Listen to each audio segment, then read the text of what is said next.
Hey guys, Nick here from Just Few Studios, and welcome back to another movie review. Today we're doing a movie review for Beauty and the Beast, well, the 2017 version.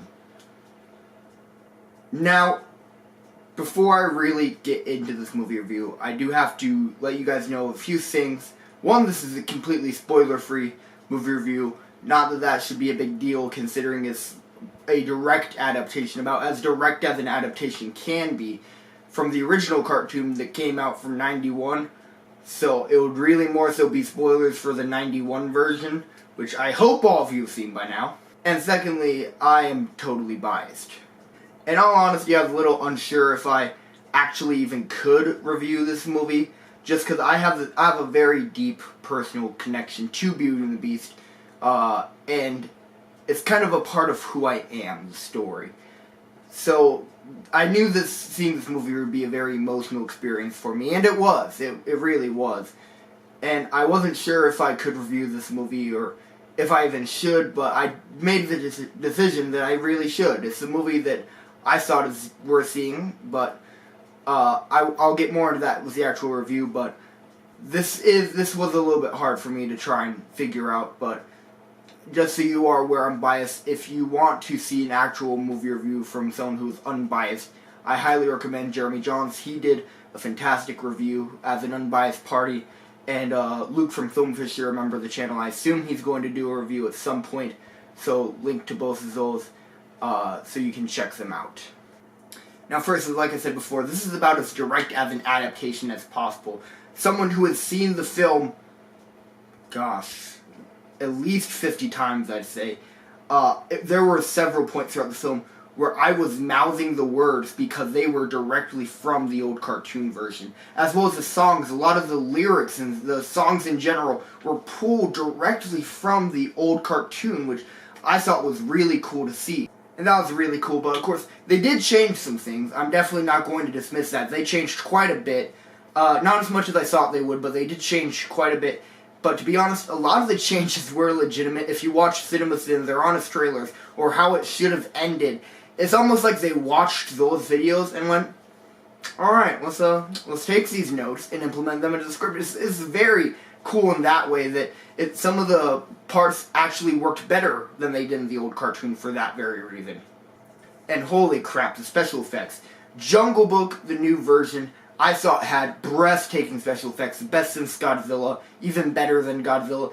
This movie, the trailers had me worried because the trailer's special effects, they looked a lot of them amateurish. The character designs seemed very odd, but while watching the film, there was maybe one shot that looked a little off, and everything else looked photorealistic, amazing special effects and CGI. And the character designs, I didn't question it once while watching the film. The Beast designs, Lumiere, Mrs. Potts, Cogsworth, none of that. I could not imagine them looking any other way, aside from the old classic cartoon version way. And character development in this film overall was fantastic. Almost, I would say, even better than the cartoon version. They gave characters like LeFou, who didn't have a whole lot to do, Maurice, they gave them bigger character arcs, so you see the change from beginning to end. You get more insight into their minds. LeFou's not just the dumb-witted, laughy comic relief. He's an actual character, and you kind of feel for him at times. As well as Maurice, you get more insight. He's not really the crazy inventor in this. He's a father who's protective of his daughter. And there's so much more to all the characters. Even Belle and Beast, who had a lot going on in the original cartoon, you get way more insight into their characters, and I thought that was an amazing change from the old cartoon. Speaking of which, Emma Watson, holy crap, she nailed Belle. In fact, being the feminist and she's not a feminazi, she's a feminist, we need to make that distinction. Being the amazing feminist that she is, she brought that into her portrayal of Belle, making Belle an even better and more likable protagonist. She wasn't afraid to stand up to the Beast or to anyone. She was the hero that I think this generation's girls need to look up to, because she is a fantastic example. And I mean, Belle was that in the cartoon version, but Emma Watson really brought that to life in her performance.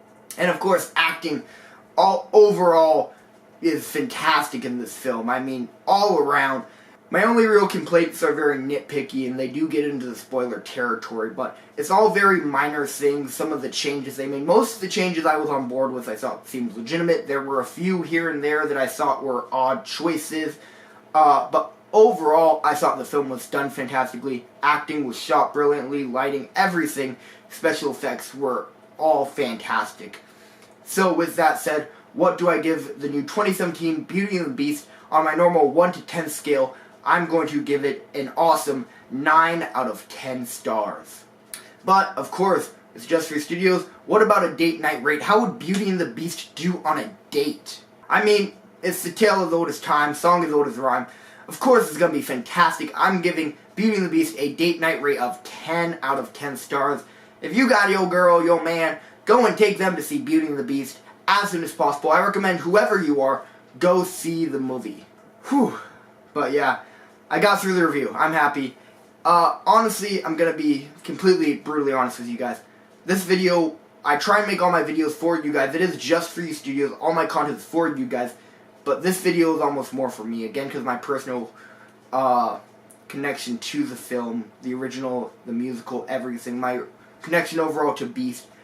I can go over that in a later video. I don't feel it's appropriate right now because I don't want to overshadow the 2017 movie with my own life story. But if I were to do something like a Draw My Life or something where I talk about my life, Beauty and the Beast is definitely going to be a big part of that. Again, this was a big thing to me, and I'm so glad that it was as good as it is. I'm going to see it several more times. After I saw the original 50 times, now I gotta go see this 50 times. Great.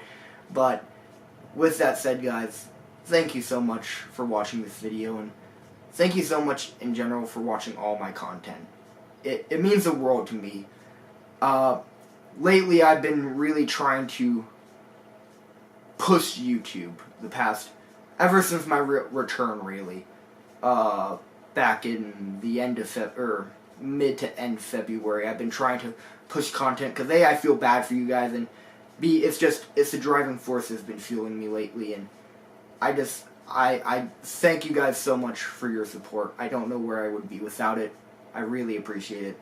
As well as, please like, favorite, comment, and subscribe. I know this is a different kind of movie review than I normally do. Normally I do it over there by my desk, but I thought, this is mine. This is the best 40 bucks ever spent. I always say that. I own this Beauty and the Beast cutout. It sits in my bedroom. I even did the whiteboard, because, again, my personal connection to it. So, I know this was a little bit different, but thank you guys for watching as always, and please like, comment, and subscribe. Share this video with all your friends, and I will see you guys on the next video. Stay classy. Later. Whoop.